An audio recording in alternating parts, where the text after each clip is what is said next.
The Golden Boy, Real Guide to Treasures. Magandang buhay mga katiyats. Ating balikan ang napakaganda at napakatamis na kwento ng Yamashita Treasures. Paano ito dinala dito sa Pilipinas galing sa buong East Asia and the Asia Pacific. At bakit tinagurian o tinawag ito na the Yamashita Treasures. Narito si Mubli para sa kanyang kwento ng Treasures in the Philippines. Yamashita Treasure, ang mga kwento sa likod nito. Hindi na bago ang pagkaengganyo ng mga Pilipino sa mga hidden treasures. Noong 1600s, agad na kumalat ang kwento ng isang pirata na si Limahong na di umano'y itinago ang kanyang mga nakaw na yaman sa Pangasinan. Ito ay na-vlog ko na itong Limahong Treasures. Ito talaga ay totoo. Kasi si Limahong ay nakapag-asawa yan ng taga Pangasinan at totoong meron siyang iniwang mga ginto sa Pilipinas pero hindi diyan sa Pangasinan. Kasi umiskapo siya diyan, ang kanyang kalaban mga Kastila. Gumawa siya ng Limahong Channel. Gumawa siya ng kanyang sariling ilog na lalabas doon sa backdoor ng Pangasinan. Kaya hindi siya nahuli ng mga Kastila noon. At dala-dala niya ang kanyang mga kayamanan. Kasi meron siyang sariling armada. Meron yata siyang 2,000 pirates army na mga pirata. At meron din siyang maraming galyon. Kaya yon yung famous Limahong Channel, yun ay gawa ng piratang si Limahong. At nakapag-asawa yan ng Pilipina. At ang dinig ko dyan, ang kanyang mga treasure ay nandyan sa maliliit na isla malapit sa Pangasinan at wala sa Pangasinan mismo. Nasa ano yan kasi mahilig ang pirate ng mga isla na maliliit na paglalagyan nila ng treasures. Okay, patuloy tayo. Makalipas ang mahigit 400 taon, hindi pa rin nawawala ang interes ng mga Pilipino sa mga nakatagong yaman. Kaya noong 2001, pumatok sa mga tao ang pelikulang gawa ng sikat na direktor na si Chito Ronyo tungkol sa pinag-uusapang nakatagong yaman sa kasaysayan ng Pilipinas. Dito ay mas lalong sumikat ang kwento ng Yamashita Treasures dahil sa pelikula na ito ni Chito Ronyo. Ito ang tungkol sa yaman na natagpuan nila Rogelio Rojas sa Baguio City. Kaya lalong sumikat ito 1980s ang Yamashita Treasures at hanggang sa ngayon. Ang gold bars at iba pang precious stones ang yaman na ito at marami ang naniniwala na inilibing ito ng mga Hapon sa loob mismo ng Pilipinas. Nang sumiklab ang World War II, nagsimula ito nang inatake ng bansang Germany ang matagal na nitong karibal na Poland. Sa mga panahong iyon, kaalyado ng Germany ang bansang Japan at Italy. Binansagan ng grupong ito na Axis Powers. Sa kabilang banda naman ay ang grupong Allies na kinabibilangan ng France, Great Britain, USA at China. Dito magtaka tayo, ang China ay kaalyado yan ng USA noon. Ang Germany ay kalaban ng Amerika. Bakit ngayon ay nabago? Kahit ang Japan kalaban ng Amerika, ngayon allied forces na. Di ba parang politiko lang, di ba? Parang politics lang talaga ang mga giyera na ganyan. World politics. Sino ba naman magsabi na magiging kalaban natin ang China? Atin kasama yan noong World War II. Kalaban ng Japan ang China noong World War II. Ngayon, magkalaban na ang China at Pilipinas at Amerika. At ganun pa rin, magkalaban pa rin sila hanggang ngayon ng Japan. Ay nako, walang katapusan na giyera yan ng China at Japan. Pero kung ako sa China, huwag niyang subukan ang Japan kasi battle-tested ang Japan. Noon nga ang daming pinagtulong-tulungan ang Japan, ng Amerika, ng Australia, ng Allied Forces. Pero muntik ng kung hindi lang hinulugan ng nuclear bomb or atomic bomb ang Hiroshima at Nagasaki ng Amerika, hindi talaga matatalo ang Japan. Kasi patuloy ang production ng Japan ng kanilang mga pandigmang eroplano, mga barko, mga baril, noong World War II sa Hiroshima at Nagasaki ang kanilang mga factory. Kaya yun ang unang binumba ng nuklear. Tapos ang gera. At yun ang pinaka-genocide na ginawa ng Amerika. Dahil ang daming sibilyan na namatay. At hindi lang yan, radioactive ang Japan for about 100 years. Ayan. Kaya malaking pagkasala yun ng Amerika. Bawal kasi gumamit ng atomic bomb noon. Pero sila talaga ang unang gumamit. Kaya ngayon, itong China, kapag talagang makipaggera ito sa Amerika, ang Amerika ay mayroong sikretong armas. Mas matindi pa sa nuklear. Tingnan nyo noon, di ba, mas nauna, advance ang Amerika. Ganon din ngayon. Hindi nagpapahuli ang Amerika. Kung mayroon ng mga nuklear ang Russia, China at North Korea, ang Amerika ay hindi na nuklear yung kanyang secret weapon. Iba na. Kaya yan dapat ang China. Diyan mag-isip-isip. Huwag yung ganyan na naggera. Hinahamon niya India, Japan, Taiwan, Philippines, Amerika, Australia. Ang dami niyang hinamon. Mabuti pa, magluto na lang siya ng noodles, ng ramen, at ipamimigay niya sa kanyang mga kalaban para masaya.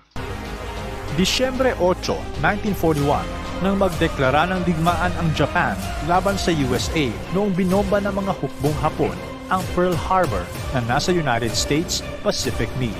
Dahil kaalyado ng Estados Unidos ang Pilipinas, binombahan din ito ng Japan sa Davao, Tuguegarao at sa Maynila.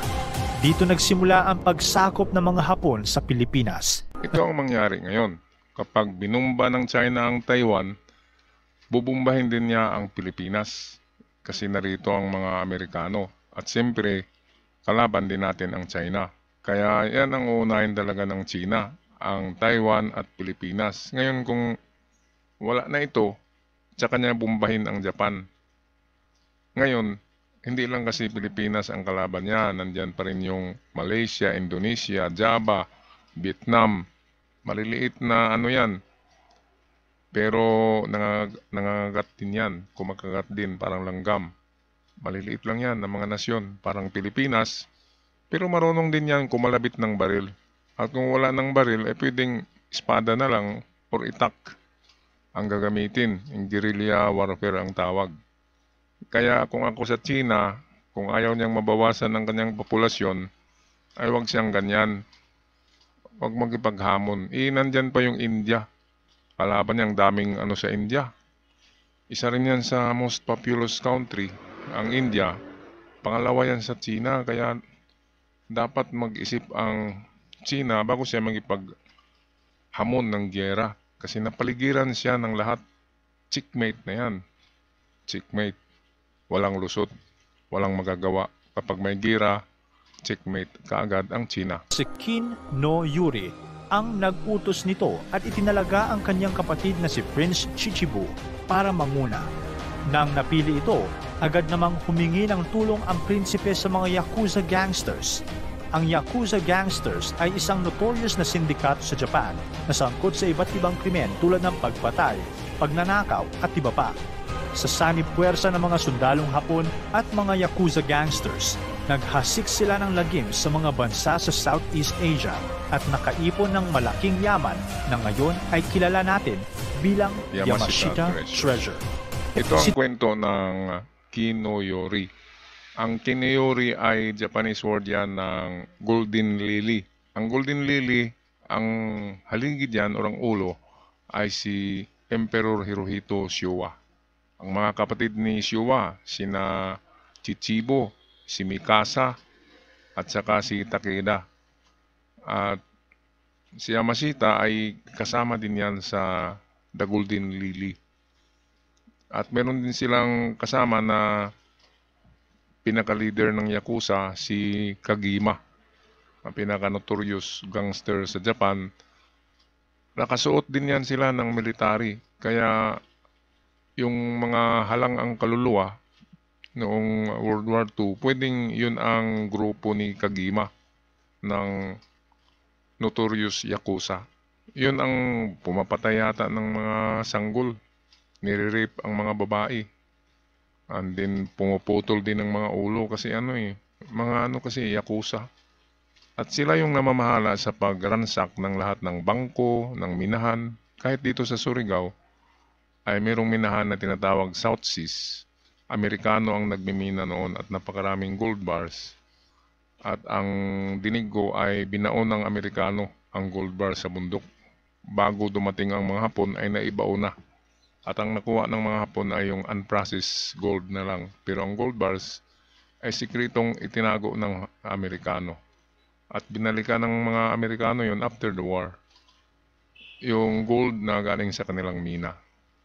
Kaya napakaraming ginto ang Yamashita Treasures dahil mga minahan ng mga lugar sa Indonesia, Malaysia, Java, diyan sa Sumatra, lahat yan sa Cambodia. Lahat ng mga minahan diyan ng mga bangko, kinuha nilang mga ginto. At swerte lang ay dito nadala sa Pilipinas. Tomoyuki Yamashita ay isa sa pinakamagaling na general ng mga Hapon sa panahon ng World War II. Bininyagan siya ng bansag na The Tiger of Malaya. Taong 1944, nang sumugod ang puwersang Amerikano sa Pilipinas, layunin nilang tulungan ang mga Pilipinong makalaya sa mahigpit na pagkakahawak ng mga Hapon. Dahil sa takot na matalo, pinadala ng Japan si General Yamashita para mamuno sa digmaan.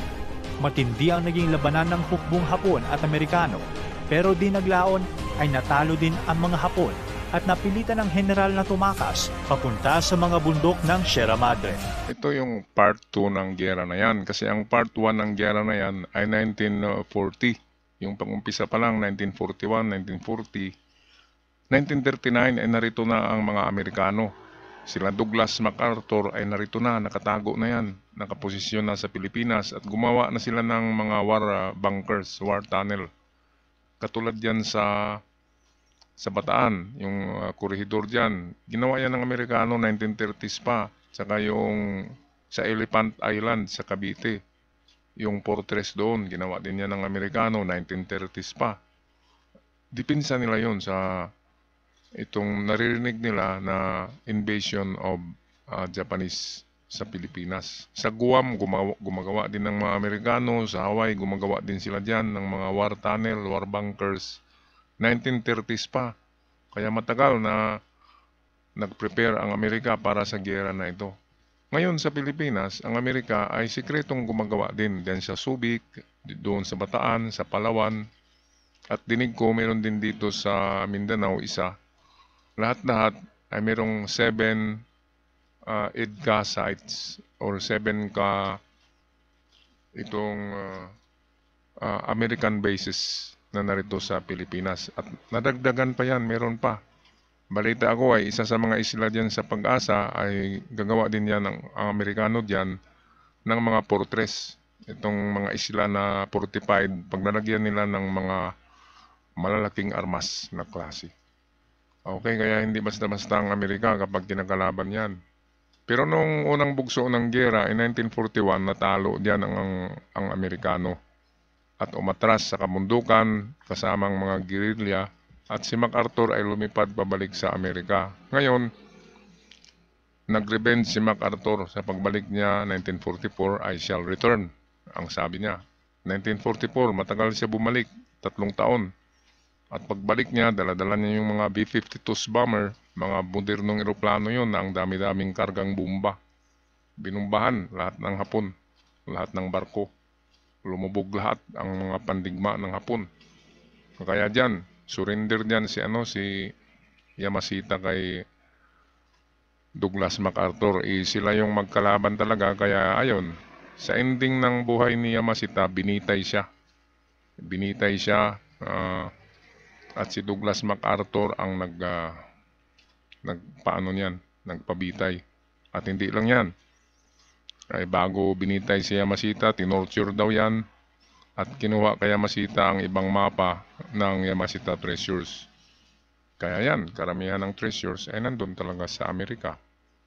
Yan ang sabi-sabi, hindi ko yan sabi. Yan ang sabi ng mga matabil na mga bibig na mga marites sa treasure hunting.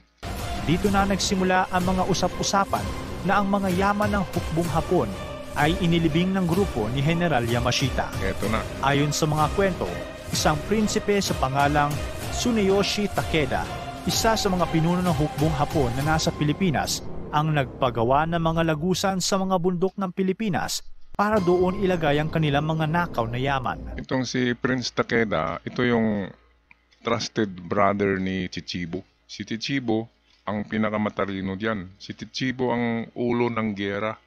Si Chichibo ang utak ng paano, ano ang gawin sa giyera. At yung emperor ay emperor lang yun, pero hindi yun nagpaplano. Ang nagpaplano ay itong si Chichibo dahil ito'y nag-aaral yan sa Amerika at napakatalino ni Chichibo. Kaya nga lang si Chichibo ay may sakit na tuberculosis. At hindi siya basta-basta magbiyahe. Kaya binigay niya kay Prince Takeda ang pagdadala or pagmamanage ng paghukay ng mga treasure tunnel para sa emperor. At hindi lang 2 buwan ang paggawa niyan. Ginawa niyan halos 1 taon yan ginawa nila ang mga bunker na yan na malalim. At secured at hindi basta-basta mapasok. Yan yung mga tunnel ng emperor. Yung si Prince Takeda talaga ang nag-supervise sa paggawa. Yung kay Yamashita naman, yung mga tunnel ni Yamashita ay hindi yun ganito ka-secured sa mga tunnel ni Chichibo. Ang kay Prince Takeda at Chichibo tunnel ay tunnel ng emperor yan. Yan yung mga secured, malalim, may mga bomba, booby traps. Yung kay Yamashita, yun ang dinalian, minamadali na pagbaon. Kasi umatras na sila sa Cordillera, sa Kiangan province. Umatras dyan si Yamashita kasama ang kanyang army. At dyan sila nagbaon ng maraming ginto sa bundok ng Kiangan, Cordillera, yung mga bundok dyan. Kaya nariyan ang napakaraming Yamashita treasures dyan sa Cordillera. Lalo na dyan sa Kiangan, pero ang may vlog ako dyan na yung tulay sa Kiangan ay merong 3 nakabaon na Yamashita treasures sa tulay malapit sa ilog sa Kiangan. Okay, so taga Kiangan, shout out sa inyo lahat dyan. Atin natapusin ang video. Sinasabing ang mga gumawa ng mga lagusan at iba pang mga sundalong nakakita sa mga lagusan ay iniwang patay ng mga Hapon sa loob ng lagusan. Ito ang napakagrabe. Totoo ito dahil yung Emperor Treasure doon sa Emperor site doon sa Baguio City. Ito ang legendary na napakalalim na ginawang Emperor Tunnel. At mayroong 200 ka Filipino, POWs, mga Amerikano, British, Australian at kasama ang mga Hapon na army na naroon sa loob ng tunnel na yun. At ayon kay Bill Morris, si Bill Morris kasi ang diyan, yung maliit na bata na kasama-kasama ni Takeda na tinatawag na alalay or Bali Boy. Si Bill Morris ang nagkwento diyan na yung daw diyan, yung pagpile ng gold bars ay kasing taas ng tao. Ang pile ng gold bars sa sa tunnel na yun. At merong 200 workers na gumagawa ng tunnel. And then pagkatapos, nag-celebrate sila sa loob ng tunnel pero pinasabugan ang entrance nito ng dinamita. Kaya nasarado at nalibing ng buhay ang mga army ng Hapon mismo. Mga Pilipino, mga POWs na Amerikano na naghukay ay nalibing doon na napakarami. 200 daw. Sa loob ng Emperor Tunnel na yan. Diyan daw yan sa Baguio City. Sa bundok ng Baguio City. Okay, yun ay narinig ko lang sa mga kwento ng matatandang treasure hunters. Para masiguro na ang prinsipe lamang at ang general ang may alam kung saan itinago ang Yamashita treasure. Yan ang kwento ng Yamashita treasures. Merong part 2 ang video na ito. Ipapalabas ko bukas para labis na maunawaan natin ang Yamashita treasures na narito sa Pilipinas. At hanggang sa muli mga katiats, ako'y magpaalam na. God bless us all.